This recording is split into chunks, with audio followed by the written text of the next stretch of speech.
साथियों नमस्ते। तो आज हम अध्याय 7 किशोरावस्था की और इससे संबंधित इम्पोर्टेंट पॉइंट्स पढ़ेंगे।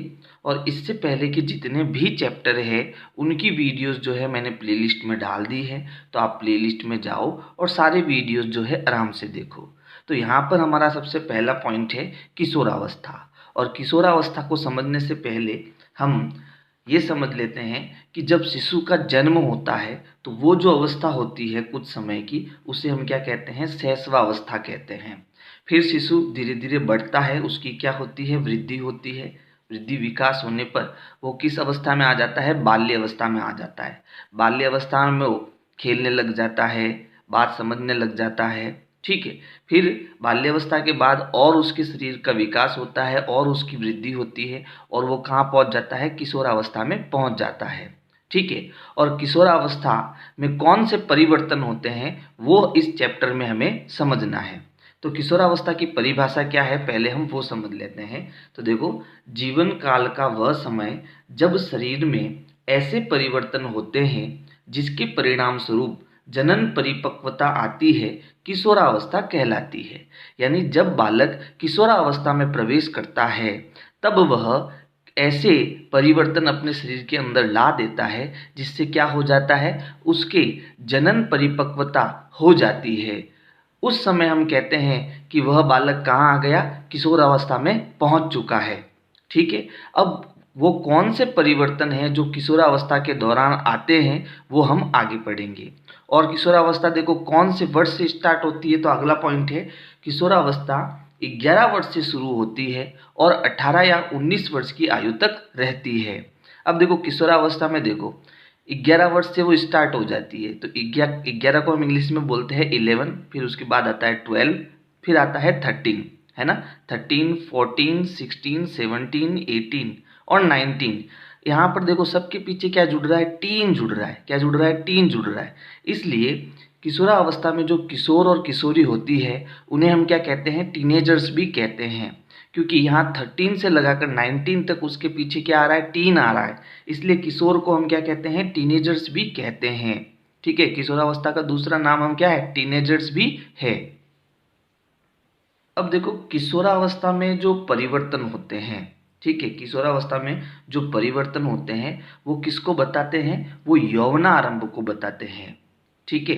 किसको बताते हैं, यौवनारंभ को बताते हैं। तो यौवनारंभ की क्या परिभाषा है, किशोरावस्था में अनेक परिवर्तन होते हैं जो यौवनारंभ को बताते हैं, ठीक है। अब ये यौवनारंभ के समय क्या क्या परिवर्तन होते हैं वो हम पढ़ेंगे। तो देखो अगला पॉइंट हमारा क्या है, यौवनारंभ में होने वाले परिवर्तन।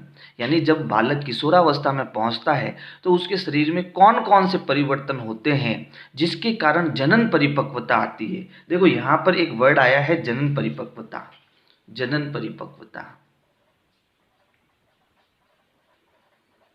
ठीक है। तो ये जनन क्या होता है, चैप्टर 6 में हम पढ़ चुके हैं कि अपने समान संतति उत्पन्न करना क्या कहलाता है, जनन कहलाता है, ठीक है। और जनन कैसे होता है, तो जनन होता है निषेचन की प्रक्रिया से। और निषेचन क्या होता है तो हम जानते हैं, एक तो होता है नर और एक होती है मादा, ठीक है। तो जब नर शुक्राणु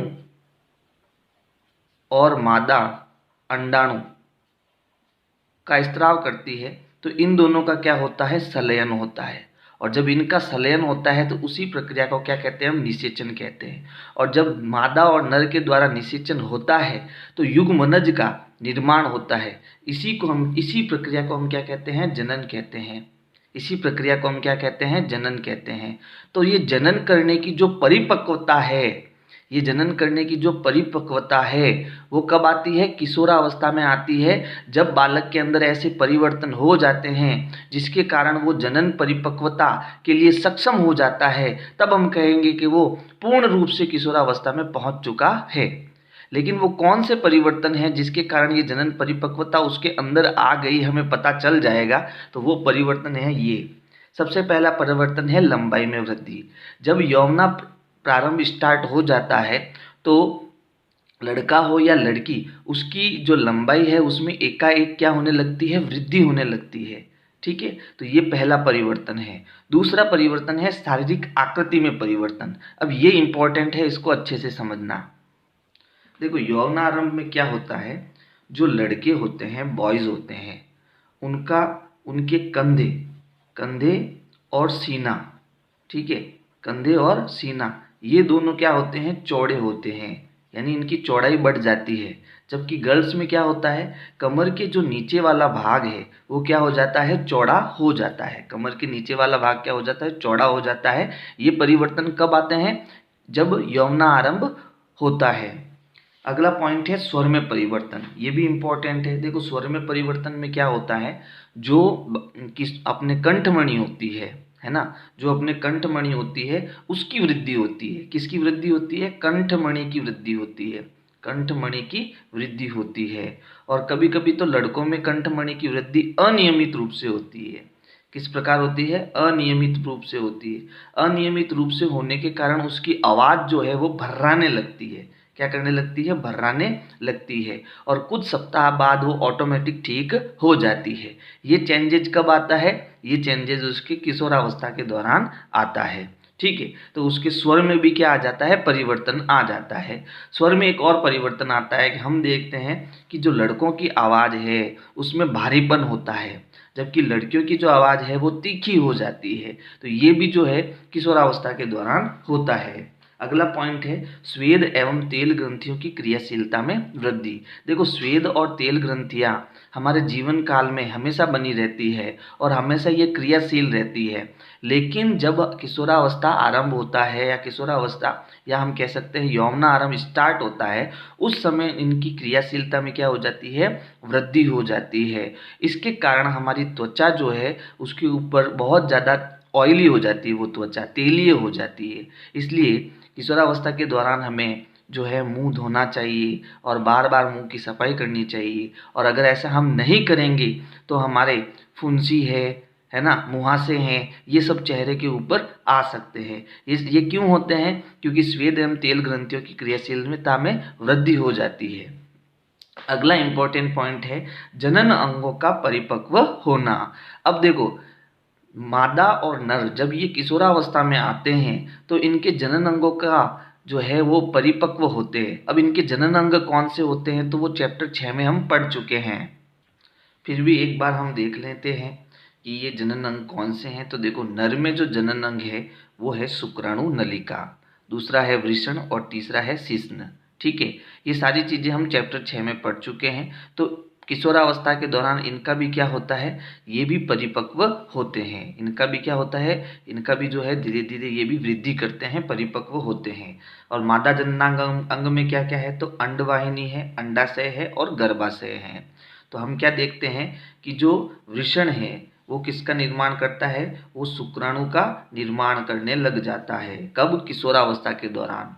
और अंडाशय जो है वो किसका निर्माण करने लग जाता है, अंडाणु का निर्माण करने लग जाता है। तो ये परिवर्तन भी किशोरावस्था के दौरान होते हैं। छठा प्रश्न है गौण लैंगिक लक्षण। ये भी एक इम्पोर्टेंट पॉइंट है, इसको हम आगे पढ़ेंगे।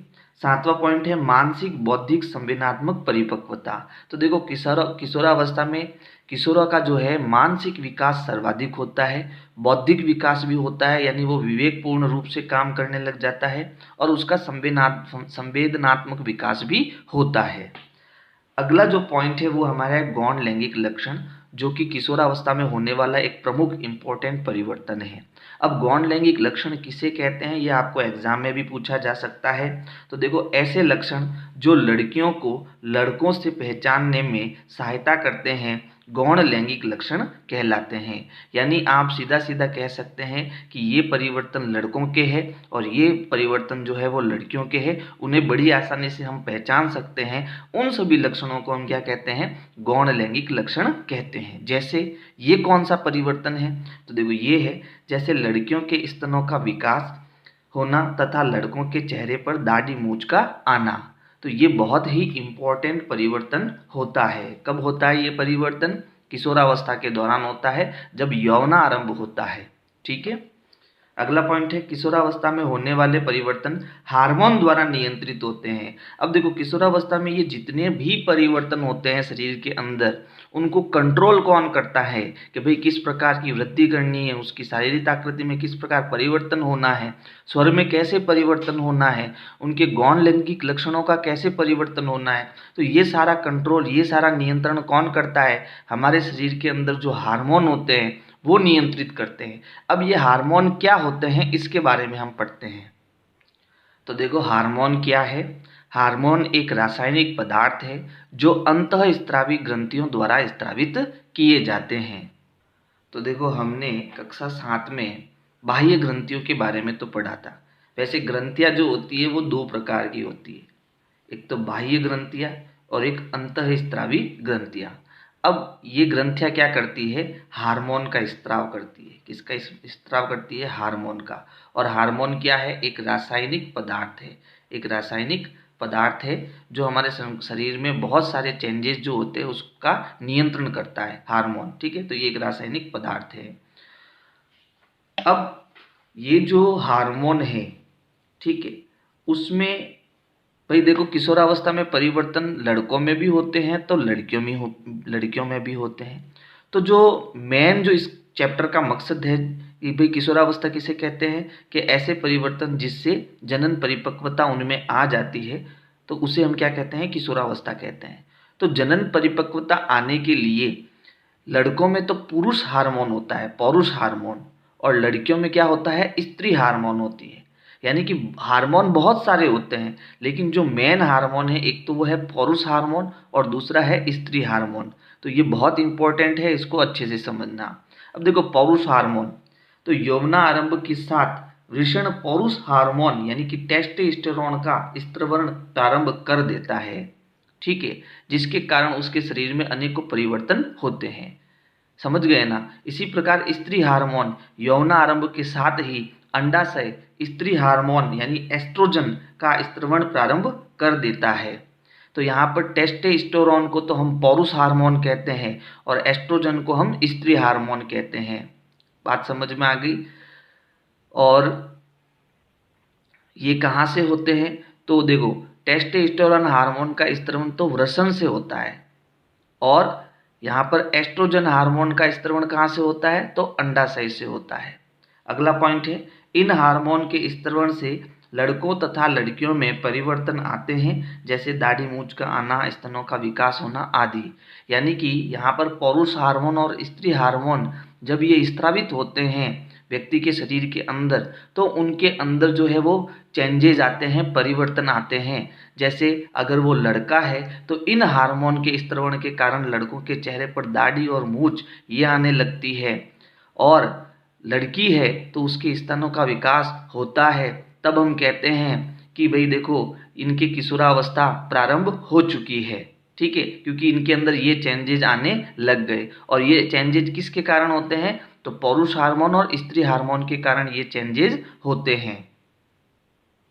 अगला पॉइंट है इन हार्मोन का नियंत्रण पीयूष ग्रंथि द्वारा स्रावित हार्मोन द्वारा होता है।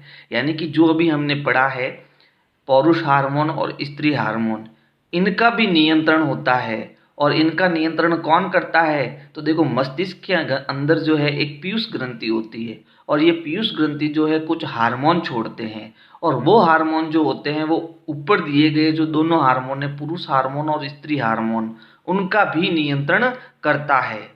अगला पॉइंट है मानव जनन काल की अवधि। अब हमने ये तो पढ़ लिया कि भाई देखो किशोरावस्था के दौरान व्यक्ति के शरीर में कुछ परिवर्तन होते हैं।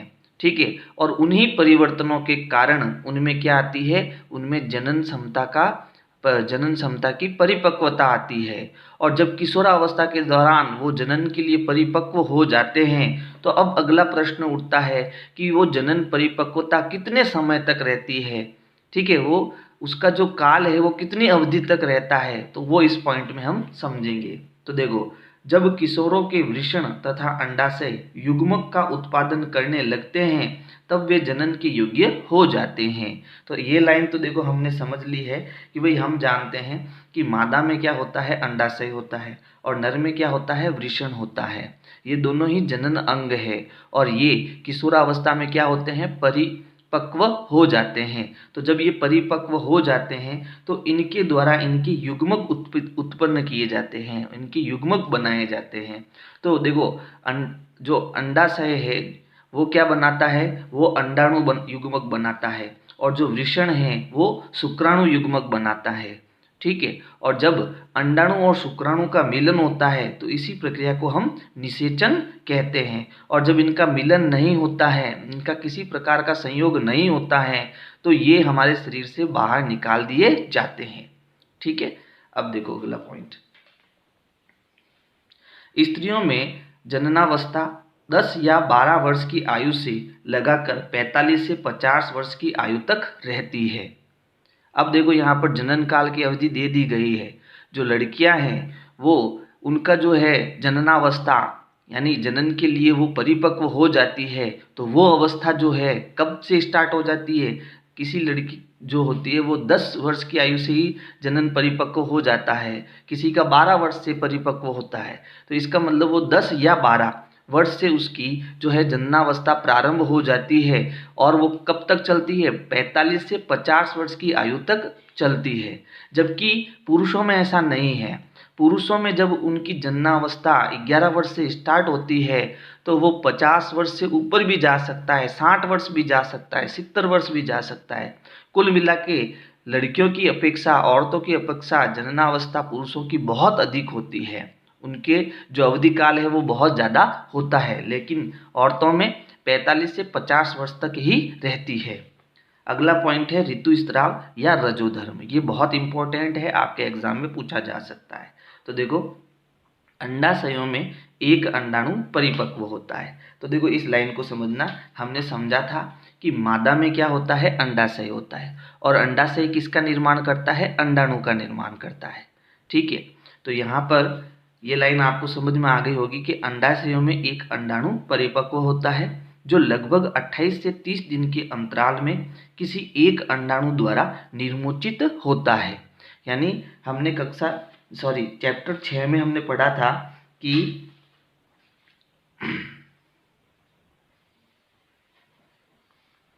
ये देखो, ये भी आपका अंडाशय है और ये भी आपका अंडाशय है, ये मादा शरीर के अंदर होता है। तो अंडाशय, इन दोनों में से किसी एक में क्या होता है, अंडाणु का निर्मोचन होता है। क्या होता है, एक अंडाणु, चाहे इसमें से चाहे इसमें से, किसी एक में से अंडाणु का क्या होगा, निर्मोचन होगा, यानी यहाँ से अंडाणु निकलेगा। और ये कितने दिन में होता है, लगभग 28 से 30 दिन में। यानी कि औरतों के अंदर जो होता है, लड़कियों के अंदर जो होता है, जब वो किशोरावस्था में आ जाती है तब 1 महीने के अंदर यानी लगभग 28 या 30 दिन के अंतराल में हर महीने, है ना, हर महीने क्या होता है, एक अंडाणु निर्मोचित होता है, एक अंडाणु इसमें से निर्मोचित होता है। ठीक है, यदि अंडाणु का निषेचन नहीं होता है, अब देखो मैंने बताया आपको, यदि अंडाणु का निषेचन नहीं होगा तो क्या होगा, वो हमारे शरीर से बाहर निकल जाएगा। तो यहाँ पर देखो, अंडाणु का निषेचन नहीं होता है तब गर्भाशय की मोटी दीवार तथा अंडाणु रुधिर वाहिकाओं सहित निस्तारित हो जाएगा। इससे स्त्रियों में रक्त स्त्राव होता है। इसे ऋतुस्राव या रजोधर्म कहते हैं। तो देखो, ऋतुस्राव को मैं वापस समझाता हूँ। जब किशोरावस्था आ जाती है उस कंडीशन में क्या होता है कि हर महीने यानी 28 से 30 दिन में एक बार, 28 से 30 दिन में एक बार अंडाशय से कौन निकलता है, अंडाणु निकलता है। और जब ये अंडाणु निकलता है तो इस कंडीशन में जो गर्भाशय की दीवार है वो कैसी हो जाती है, मोटी हो जाती है। यानी उसके अंदर दीवार मोटी होती है तो ब्लड वगैरह वो इकट्ठा हो जाता है। ठीक है, और जब किसी प्रकार का निषेचन नहीं होता है उस कंडीशन में क्या होता है कि ये गर्भाशय की जो मोटी दीवार है और इसके साथ जो ये अंडाणु है वो जो है शरीर से बाहर निकल जाते हैं। इसी को हम क्या कहते हैं, ऋतुस्राव कहते हैं। और जब ये पदार्थ सारे शरीर से बाहर निकलते हैं तो उसमें क्या होता है, उसमें रक्त होता है, रक्त का स्त्राव होता है। किसका स्त्राव होता है, रक्त का स्त्राव होता है। इसे ही हम ऋतुस्राव या फिर रजोधर्म कहते हैं। अगला पॉइंट है पहला ऋतुस्राव यानी लड़कियों में जो पहला ऋतुस्राव होता है उसे हम रजोदर्शन कहते हैं। क्या कहते हैं? रजोदर्शन कहते हैं। और जिस आयु में ऋतुस्राव रुक जाता है तो उसे रजोनिवृत्ति कहते हैं। और हमने क्या पढ़ा था कि भाई ये जो जनन परिपक्वता है वो 45 से 50 वर्ष की आयु तक होती है। और जब ये आपके ऋतुस्राव रुक जाएगा, ठीक है, तो जनन परिपक्वता जो है, जननावस्था जो है वो भी समाप्त हो जाएगी। और जिस आयु में ये रुक जाता है उसे हम क्या कहते हैं? रजोनिवृत्ति कहते हैं। क्या कहते हैं? रजोनिवृत्ति। यानी कि जब किसी प्रकार का ऋतुस्राव नहीं होगा उस केस में किसी प्रकार का अंडाणु का निर्माण भी नहीं होगा। और जब अंडाणु का निर्माण नहीं होगा तो आपकी जननावस्था भी क्या हो जाएगी? समाप्त हो जाएगी। तो देखो अभी तक हमने क्या क्या पढ़ लिया? अभी तक हमने पढ़ लिया भाई किशोरावस्था क्या होती है। तो किशोरावस्था जो है किसी व्यक्ति के जीवन काल की वह अवस्था है जब उसके शरीर में कुछ परिवर्तन होते हैं। और वो ऐसे परिवर्तन होते हैं जिनसे क्या होती है? उसकी जनन परिपक्वता आती है। उसके शरीर में क्या आती है? जनन परिपक्वता आती है। ठीक है, ये हमने पढ़ा। अब वो चेंजेज कौन कौन से हैं जिससे उसके शरीर में जनन परिपक्वता आती है? तो सबसे पहले हमने पढ़ा लंबाई में वृद्धि, फिर दूसरा पढ़ा शारीरिक आकृति में परिवर्तन, तीसरा हमने पढ़ा तेल एवं स्वेद ग्रंथियों की क्रियाशीलता में वृद्धि, चौथा हमने पढ़ा गौण लैंगिक लक्षणों में परिवर्तन। और हमने क्या पढ़ा? तो देखो उसके शारीरिक, मानसिक, बौद्धिक आदि का विकास होता है। ठीक है, छठा हमने पढ़ा कि इसका जो स्वर ग्रंथियां है उनमें भी वृद्धि होती है, यानी स्वर में परिवर्तन होता है। और सातवां परिवर्तन हमने क्या पढ़ा था? जनन अंगों में परिवर्तन। ठीक है, तो ये सारे परिवर्तन हमने पढ़ लिए थे। फिर उसके बाद में हमने पढ़ा कि जब जनन परिपक्वता आ जाती है, जनन परिपक्वता आ जाती है यानी जब किशोरावस्था हमारे ऊपर आ जाती है, इस केस में जनन अवस्था कितनी होती है? ठीक है, जननावस्था। तो जननावस्था देखो लड़कों में तो बहुत ज़्यादा होती है, यानी पुरुष जो होते हैं उसमें जननावस्था लंबे टाइम तक होती है, जबकि लड़कियों में जो है वो 10 या 12 वर्ष से स्टार्ट होकर 45 से 50 वर्ष तक ही रहती है। ठीक है, फिर इस केस में हमने पढ़ा कि ये जब जननावस्था होती है तब क्या होता है? लड़कियों में ऋतुस्राव स्टार्ट हो जाता है। क्या हो जाता है? ऋतुस्राव स्टार्ट हो जाता है। ठीक है, और ऋतुस्राव के बारे में हमने डिटेल से समझ लिया कि क्या होता है, कैसे होता है ना। लेकिन अब देखो हमें अगला जो इम्पोर्टेंट पॉइंट पढ़ना है वो है संतति का लिंग निर्धारण।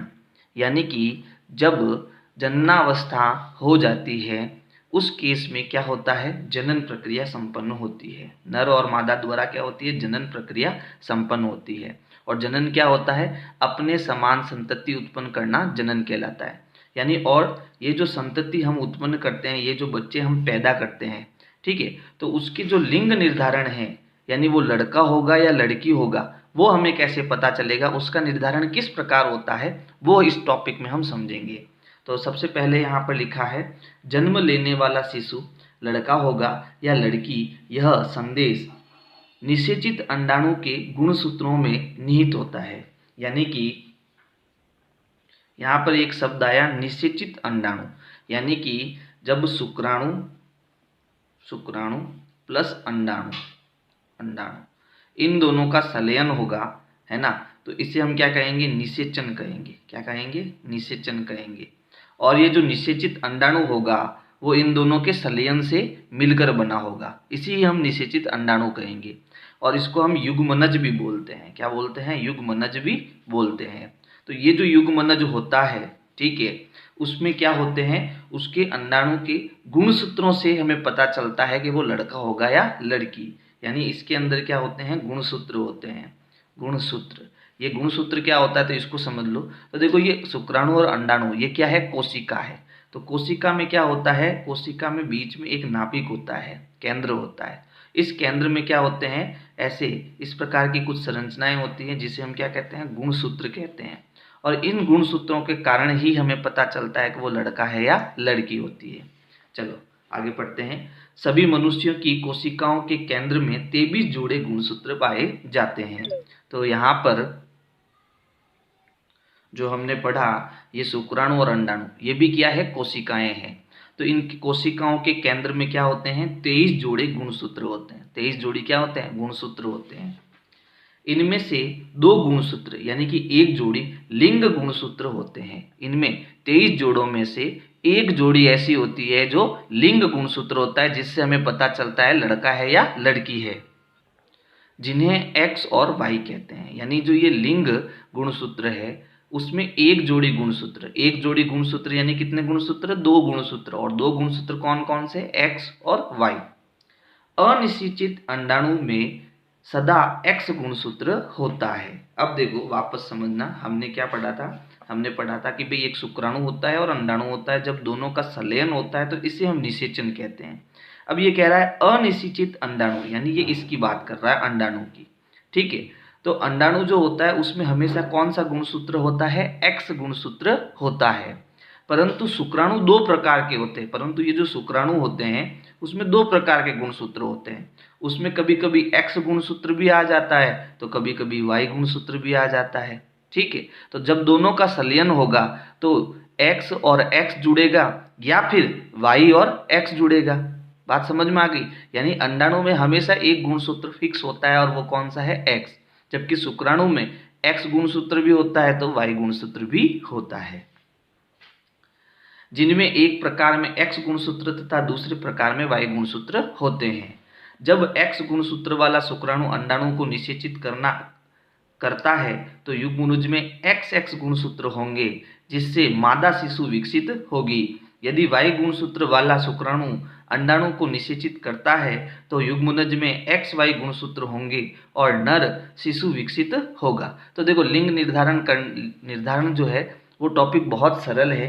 इस टॉपिक में हमने ये समझा कि शुक्राणु और अंडाणु क्या करते हैं, संलयन करते हैं, इस प्रक्रिया को हम निषेचन कहते हैं। और हम जानते हैं कि कोशिकाओं में 23 जोड़ी गुणसूत्र होते हैं, उसमें से एक जोड़ी गुणसूत्र जो होता है वो लिंग निर्धारण का काम करता है। अब हम जानते हैं कि जो भी अनिषेचित अंडाणु होता है उसमें हमेशा कौन सा गुणसूत्र पाया जाता है, एक्स गुणसूत्र पाया जाता है, जबकि शुक्राणु में एक्स गुणसूत्र भी होता है और वाई गुणसूत्र भी होता है। जब शुक्राणु एक्स गुणसूत्र के साथ मिलकर अंडाणु के एक्स गुणसूत्र से संलयित होता है तब लड़की जन्म लेती है। जब कौन जन्म लेती है, लड़की जन्म लेती है।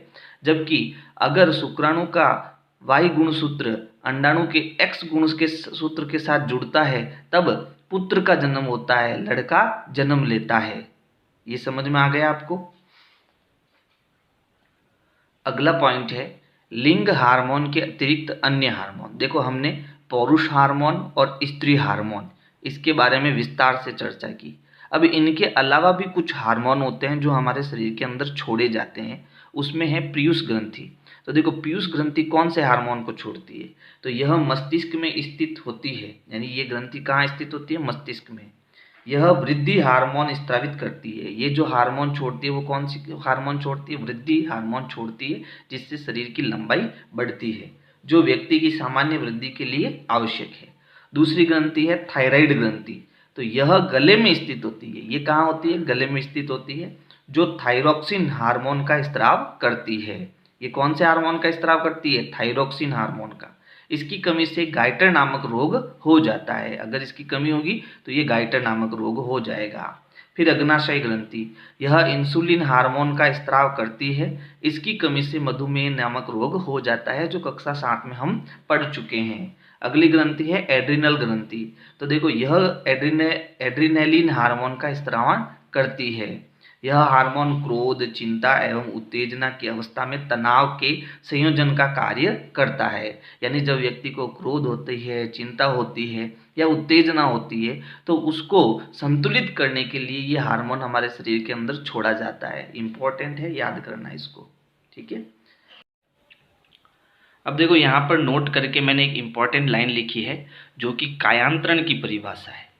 कीट जब लार्वा अवस्था में होते हैं तो लार्वा से वयस्क बनने वाले परिवर्तन को कायांतरण कहते हैं। समझ में आ गया परिभाषा।